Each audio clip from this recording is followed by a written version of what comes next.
Due spaccate a distanza di circa mezz'ora una dall'altra, la prima a Lima e la seconda a Villa del Conte, utilizzando sempre la stessa autovettura, un Opel Corsa. Il comandante della compagnia di Cittadella, il capitano Marco Stabile, la definisce una nottata di fuoco per l'Alta Padovana, una notte di spaccate, un Opel Corsa usata come ariete prima per sfondare la vetrina di una fioreria di Limena, aperta da appena una settimana, 8.000 euro di danni, e poi contro la vetrata della farmacia Santa Eufemia di Abbazia Pisani.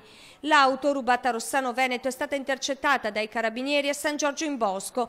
Alla guida una vecchia conoscenza delle forze dell'ordine, Fabrizio Pettenuzzo, bassanese di 48 anni. Pregiudicato e sicuramente per la tecnica con cui ha effettuato questi reati, sicuramente specializzato in questo tipo di attività criminosa.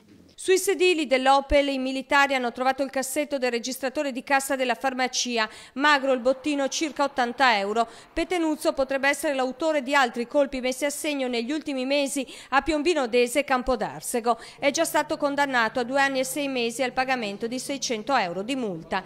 In manette stanotte altri 2 bassanesi, Michele Guerriero e Filippo Sanavia, rispettivamente 29 e 37 anni. I due sono stati scoperti mentre cercavano di scassinare il distributore automatico di bevande nell'area di servizio Kuwait di Facca. Anche con loro, con piccoli precedenti specifici, stiamo verificando cosa possa esserci alla base di questa attività.